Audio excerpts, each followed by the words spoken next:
سلامونه له مالان میډیا څخه وروستیو سپورټي خبرونو ته ښه راغلاست.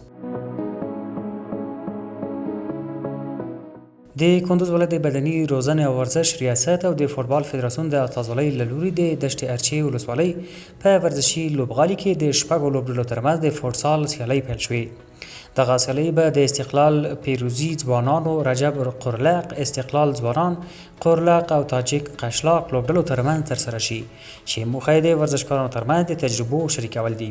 د یادو سیالۍ لومړۍ لوبه د پیروزي ځوانانو او استقلال لوبډلو ترمنځ ترسره شوه چې په پایله کې پیروزي ځوانانو لوبډلې خپلې سیالۍ لوبډلې ته د 3-1 ګولونو په توپیر ماته ورکړه. هیره دي نوي چې دغه سیالۍ د لیګ په ډول ترسره کیږي او 3 اونۍ به دوام وکړي.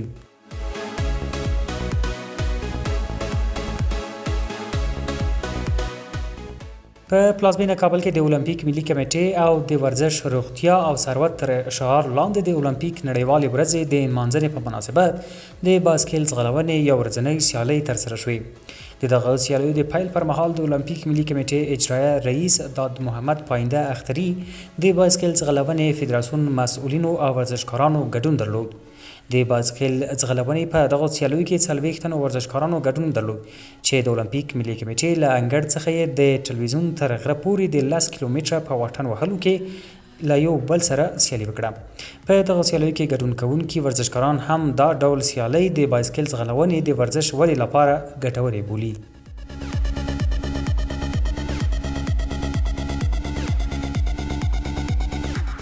د ننګرهار ولایت د بدني روزنې او ورزش ریاست له لوري په کامه او خیوا ولسوالیو کې د دودیزو لوبو د ژوندي کولو په موخه دودیزې محلي لوبې ترسره شوې.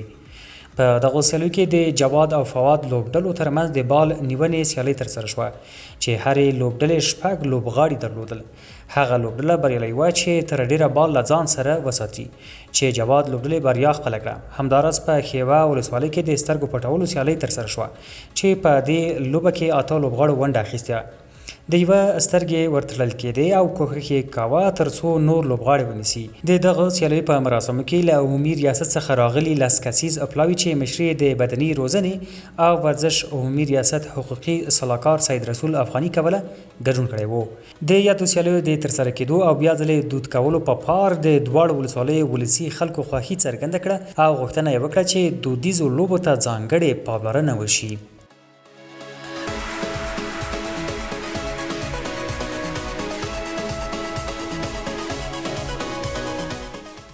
د بلخ ولایت د والیبال فدراسیون استازولۍ له لوري د یاد ولایت بدني روزنې او سپورټ ریاست په همغږۍ د 10 لوبډلو ترمنځ د والیبال سیالۍ چې 2 اونۍ وړاندې پیل شوې د کفایت لوبډلې په اتلولۍ پای ته ورسېدې.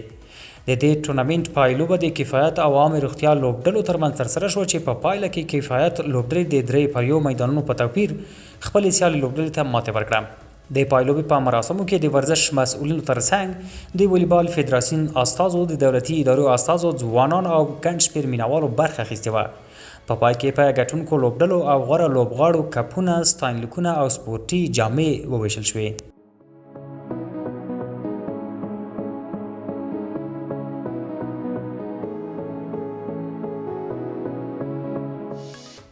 د خوست ولایت د فوټبال فدراسیون په همغږۍ د قمر سر ځوانانو له لوري د ځوانانو د یووالي په نوم د 10 لوبډلې ترمنځ د فوټبال سیالۍ پیل شوې. د دغه سیالیو د پیل لوبه د پکتیا اتفاق او خوست کاروان لوبډلو ترمنځ وشوه چې د دې دواړو لوبډلو لوبه مساوي پای ته ورسېده. یا د سیالۍ به 1 میاشت دوام وکړي چې په پای کې به یې د نورو ولایتونو لوبډلو ته هم بلنه ورکړل شي.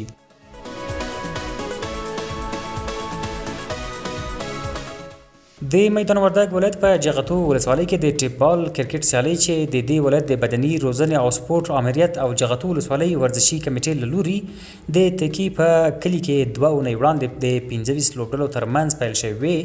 د بلند بابا اتلانو لوبډلې په اتلولۍ پای ته ورسېدې. د دغه سیالیو پایلوبې ته بلند بابا اتلان او بابکرخیل لوبډلو لار ومونده چې لومړی توپخانه بابکرخیل لوبډلې وکړه چې په ټاکلو 10 اورونو کې 15 منډې وکړې.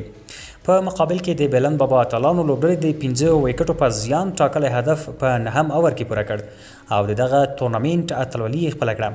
په پای کې د لومړي مقام ګټونکي لوبډلې ته یو عراده موټرسایکل، دویم او دریم مقام ګټونکو لوبډلو ته کپونه او ستاینلیکونه ورکړل شول. د دغه لوبه موخه د ولایت په کچه ورزش ته وده ورکول دي.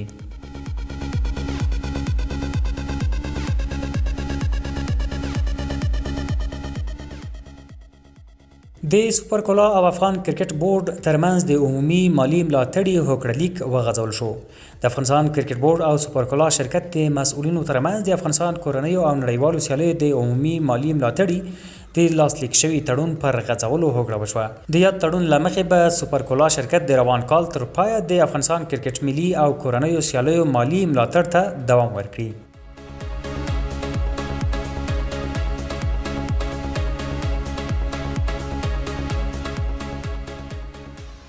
او د فرانسې لیګ ته د فوټبال د جنجالي ستوري لیږد.